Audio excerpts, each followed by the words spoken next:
Hey everybody, my name is Nana, and today we are doing another Pokemon challenge. We are going to see if I can beat Pokemon Sapphire with just a Dratini. Now, I had a lot of fun with my routes only run, but I wanted to mix it up just a little bit, and here we are. Let's go over some rules before we jump into the video. So first off is we can only use Dratini in battle. We are going to have to capture other Pokemon for HM such as Surf or Waterfall, but in battle only Dratini. Second up is no glitches or exploits. I want to play this game as it was intended, so I don't want to do anything that's game breaking. And lastly is no items in battle. We're not going to be able to use any potions or paralyzed heals, nothing like that. The only items in battle that we can use are berries and something like the Quick Claw. Outside of battle, we are more than welcome to use any potions or paralyzed heals, but just as long as we're not using it in battle. Alrighty, let's get into the video. Alright, so the first thing I did was use the Universal Pokemon Randomizer to replace Trico with Dratini, and we set off into our first battle against a Poochyena. This is a nice change of pace because in my Ralts run, I couldn't even hit a Poochyena. Them being Dark-type and me being Psychic, it was a struggle, literally. Wrap isn't the strongest move, at only 15 power, but we ended up taking the Poochyena down eventually. The first gym battle is definitely going to give us trouble though, and I might have to over level for that, just to get an actually good move. I named Dratini Nami, and we actually got a really good ability. Shed Skin is going to negate any burns or paralysis that we get, so that honestly might save the run multiple times. I went straight into the rival fight, and it had me worried to say the least. I had been fighting Wurmples and Zigzagoons who were 2 or 3 levels below me, and getting my butt kicked. Thankfully, Torchic doesn't know any fire moves yet, so that is a saving grace, but Wrap is just such an underwhelming move that it did still have me worried. We got really close to death, but as we were about to fade into the darkness, I ended up getting a crit. This early game has me a little bit worried, especially since we don't learn a decent move until level 15, and a pretty good early game move at level 22. I don't think we're going to have to level up to 22 to beat the Rock Gym, but we'll see once we get there. Finally, after taking down a Zigzagoon, we learned Twister. I was feeling a little big for my britches and headed straight for the Rock Gym. Now, the trainers inside the Rock Gym were actually relatively easy. They didn't really put up much of a fight, and Twister just took them out. Next up was the gym leader. This is gonna be a little tough. Roxanne led with her Geodude, and I threw out Nami. I had high hopes for Twister doing a decent amount of damage, and was let down immediately. I spammed Twister while getting hit with Rock Tomb, which also lowers our speed. He ended up healing again, and we just kept spamming Twister. He was defense curling the whole time, so it let us get in a lot of hits. Next up was Nose Pass, and this was the one that I was really worried about. Nose Pass gave us a lot of issues in our Ralts run, and took us out immediately. I came back at level 22 after we had learned Dragon Rage, and completely swept through the entire team. Dragon Rage does 40 HP regardless of typing, so it's a really good early game move. Mid game and late game, we're gonna have to replace it with something a lot better, but for now, it'll suffice. We had also learned Thunder Wave, which is gonna be a really good move for early game as well until we learn Thunderbolt. I saved Pico from Team Aqua and made my way towards Dewford. There's not a lot to see or do in Dewford, so I just went straight for Brawly. The trainers in the gym were pushovers, and he started out with his Machop. I threw out Nami and immediately Dragon Raged. We almost took him out in one hit, but ended up just taking him out with a Twister. Next up was Makuhita. It's nice that we don't have to face a Metatite here, mostly because I hate Metatites, but also I'm just used to Emerald. 2 Pokemon is a breeze. We used Dragon Rage once more, almost taking him out. He used Sand Attack, making me miss, allowing him to get a couple hits in with Arm Thrust. I was a little impatient and just spammed Dragon Rage again, thinking that he was going to heal, but he didn't, so we took him out with ease. We're going to have to train up before the electric battle. I seized as many opportunities to fight wild Pokemon in the Dewford Cave, as well as many trainers as I could find. I know that the next rival battle is usually pretty tough, so I wanted to be as prepared as possible for it. Whelmer was the first one out. I used Dragon Rage mostly because it's still doing good damage, and we took him out in 2 hits. Next up was Shroomish. Shroomish paralyzed us, and I was hoping that our Shed Skin ability was going to kick in, but unfortunately, it didn't. 2 hits, and Shroomish was down. Combuskin was up. Buskin is a really scary Pokemon, especially when he starts focusing. I used Dragon Rage, got paralyzed, then was double kicked again, down to 7 health, and took him out with another Dragon Rage. We sent Wally packing, all the while making him rethink his entire life. I almost feel bad for the kid. Then again, it is Wally, so maybe not that much. I went straight into the electric gym and started in on this Magnemite. I almost took him down in one hit. He survived, paralyzed us, healed, our Shed Skin ability kicked in, and Voltorb came out. Voltorb didn't do that much damage to us, and we took him out with relative ease. Next up was our brick wall, Magneton. Magneton paralyzed us immediately, our Shed Skin ability did not kick in, and we were down and out. I was convinced that I didn't have to grind anymore for this battle, so I immediately tried again. I decided to start out with Twister, hoping to negate any possibility of him using a healing item. It worked. We just used Dragon Rage, and next up was Voltorb. As long as Voltorb doesn't use self-destruct, we should be okay. I used the exact same formula as I did for Magnemite, just Twistered and then Dragon Raged. Oh, that is a huge weight off of my shoulder. Thank goodness Dragon Rage we learn at least at level 22. Magneton came out and we opted for Thunder Wave, paralyzing him. He opted for the exact same move, but our Shed Skin ability did kick in. We used Dragon Rage once, he used Thunder Wave once more, we got paralyzed, and then used Dragon Rage again for the win. That was a really weird battle, but it went a lot easier than most of my playthroughs that I've done of this game. I caught a Gulpin to teach him Rock Smash and Strength, completely obliterated an entire family of Pokemon trainers, and made my way up the gondola to fight Archie. I think this will be a pretty easy fight, but the Fire Gym and the Normal type gym that's going to come after might give us some trouble. We're only level 36, so we're going to probably have to grind for a little bit before we face them. Immediately, Mightyena came out and our attack is down due to Intimidate. I opted for Thunder Wave to paralyze him, making sure that he didn't do too much damage on us because they're a tougher Pokemon coming up. We're getting to the point where Dragon Rage isn't doing a ton of damage, so we'll be looking to replace that pretty soon. Golbat ended up supersonicking us and we hurt ourselves in confusion. Wing Attack actually does a decent amount of damage, but we took him out in the end. Next up was Sharpedo. We immediately paralyzed him and he used Scary Face. I'm not entirely sure why he did this multiple times, but I mean, it ended up getting the win anyways. He used a Super Potion and we just kept using Dragon Rage. He used another one and we just kept using Dragon Rage. We got really close to death, but ended up taking him out and got the win. Alright, Flannery time. Slugma came out, he missed, we used Dragon Rage, took him out. Not much of an issue. The second Slugma, exact same thing. Just Dragon Raged him down, and then it was on to the Torkoal. Torkoal had beaten us with Overheat in a previous try, but this time I decided to Thunder Wave, he body slammed us. We got a lucky crit on Twister, so we were already starting off good. He actually ended up paralyzing us as well with Body Slam, but our Shed Skin ability kicked in and we took him out with one final Dragon Rage. I ended up grinding a little bit on the Normal type gym trainers, and it went well. They can't really do that much to deal with Dragon Rage, but I was not prepared for Norman. We got all the way to the second slacking, and just like in our Ralts run, he just facaded us to death. I'm gonna have to level up to either learn a new move or just get better stats.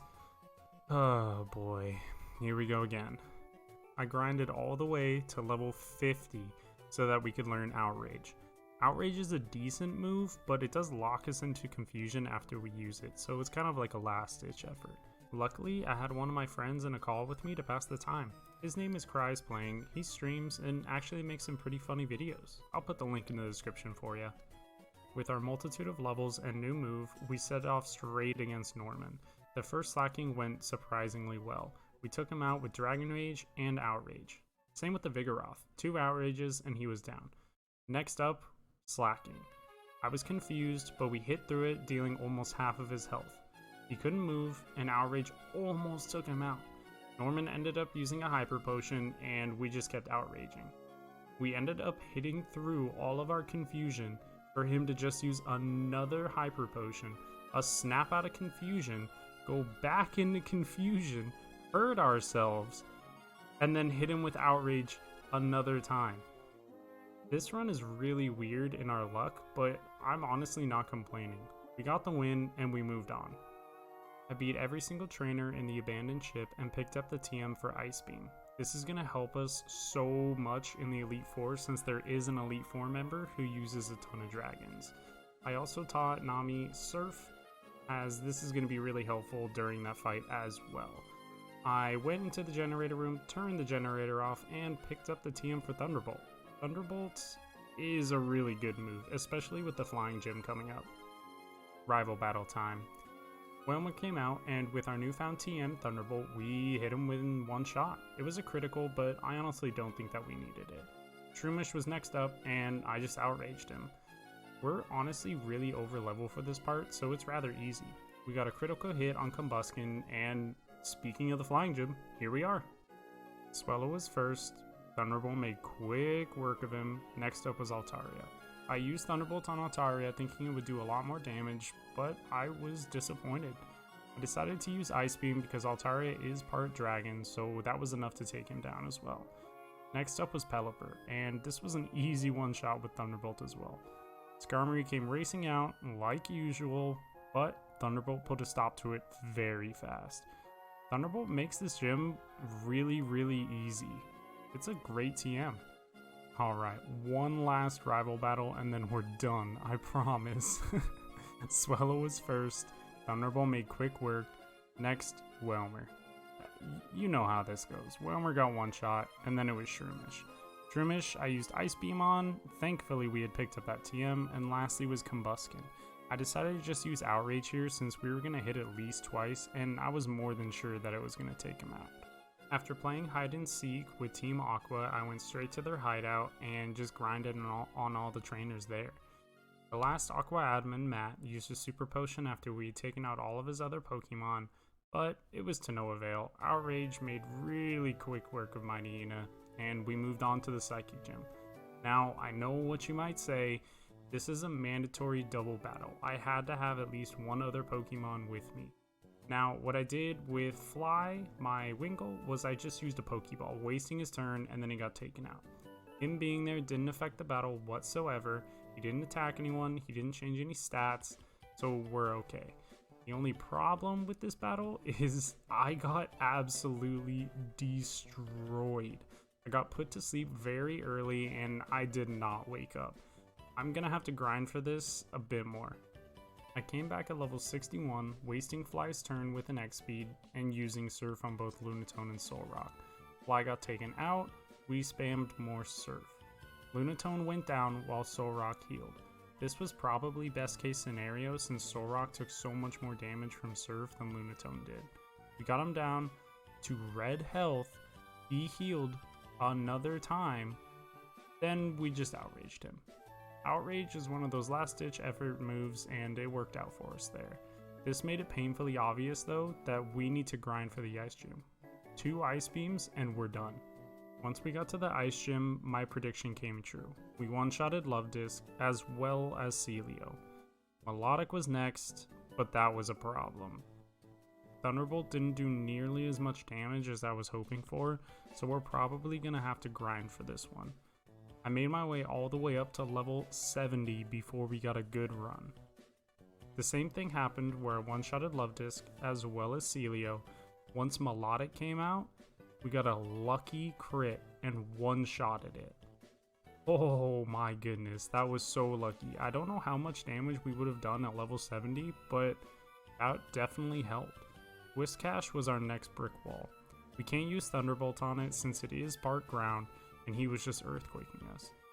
A Hyper Potion took him all the way back up to full health, but we just used Surf 2 times and that was the end of it. Seeking was next, one Thunderbolt almost taking him out. He healed, 2 more Thunderbolts was all it took. That was a really tough grind and something that I'm not looking forward to when we get to the Elite Four. I think I'm gonna have to over level for this. Victory Road was a breeze, same with Wally. I'm always surprised that Wally catches up to us, especially when he only starts out with a Ralts, as well as us crushing his dreams early on in this game. Oh well. Alright, let's have one last look at our stats before we head into the Elite Four. Our stats aren't too bad, but our special attack is so low that I'm not sure that this is going to be possible. We're level 80, we might have to grind up to level 90, but we'll cross that bridge when we get there. Elite Four time. Sydney started with Mightyena, already lowering our attack. We decided to use Surf here mostly because we didn't want him healing, as well as saving PP points for the other Elite Four members. We Ice Beam the Cacturn, as well as Thunderbolting the Sharpedo. This is going surprisingly well so far. Next up, Absol. Absol used Snatch. I'm not entirely sure what he was going for there, but we just used another Thunderbolt getting a crit. Lastly was Shiftry. We just Ice Beam Shiftry after he flinched us, and that was all she wrote. Next was Phoebe with her Ghost type. I didn't expect this to be difficult, but Dusclops proved to be a lot harder than I thought. We kept getting confused, as well as her second Dusclops knowing Ice Beam. That's a huge problem since we're Dragon. We got taken out early, and I think I'm going to have to level up to at least 90 for this battle. It's a grind I don't want to do, but it's a grind worth spent, especially with Dragon coming up. We came back at level 94. We were finally able to get a good run. 2 Ice Beams took out the first Dusclops. The second Dusclops hung on just a little bit, but since he had a berry, it actually healed him out of potion range, so we were able to use Surf just to hit him out. Next up was Banette. Banette is not scary whatsoever. We used Thunderbolt, but he used Spite, reducing our Thunderbolt PP by 5. That was kind of worrying, especially since we need Thunderbolt. Sableye was next, another pushover. He hung on with healing items, but 2 Surfs, that was it. Lastly, another Banette. This Banette also hung on with healing items, but Surf just did a decent amount of damage that it really didn't matter. Banette used Skill Swap, which was actually kind of cool because I haven't seen a Banette use Skill Swap before. I don't know, interested in that stuff, you know? We ended up taking him out, and that was the second Elite Four member done. Just Ice, Dragon, and then the champion. Let's do this. The entire playthrough, I thought that the Ice Gym as well as the Ice Elite Four was going to be a huge issue, but I was wrong. 2 Thunderbolts, Glalie was down. Next, Celio. Celio got one shot, as well as the next Celio. Kinda funny. After the 2 Celios was another Glalie. We got super lucky, and instead of having to take a hit or anything like that, we just got a really nice crit. Lastly was Walrein. Walrein is usually scary, but we hit him, he missed. He ended up healing with a berry, which allowed us to actually take him out with a Thunderbolt. No healing items used. Dang. Lastly was Drake. This was actually a really easy battle. We were so over leveled, Ice Beam just absolutely destroyed his entire team. I thought that Altaria was going to take more than one hit, but we got a lucky crit. Both Flygons took 1 Ice Beam and were gone. Lastly, Salamence. Salamence did not stand a chance. 1 Ice Beam and we were into the champion fight. Skarmory was first, but a Thunderbolt made quick work. Next, Agron. Agron couldn't survive a Surf, and we were on to Claydol. Claydol actually tanked a Surf, but wasn't in potion range, so we just Ice Beamed. Metagross had given us a lot of issues in other runs. We had done this maybe 2 or 3 times before. Meteor Mash just did so much damage. He missed Meteor Mash so many times that it gave us a chance to actually take him out. A berry healed him out of potion range. That was it. Next, Cradily. Cradily took 1 Ice Beam and was down. Armaldo was last out, but could not tank 1 Surf from us. We had finally beaten Pokemon Sapphire. Pokemon Sapphire with only a Dratini. This was so much fun and a lot different than our Ralts run. It took 63 in-game hours, but it felt like a breeze. Let me know what you guys want to see after this. I have a general idea of what I want to do with the different Pokemon in a different game, but it would be fun to hear from you guys. Anyways, have a great one.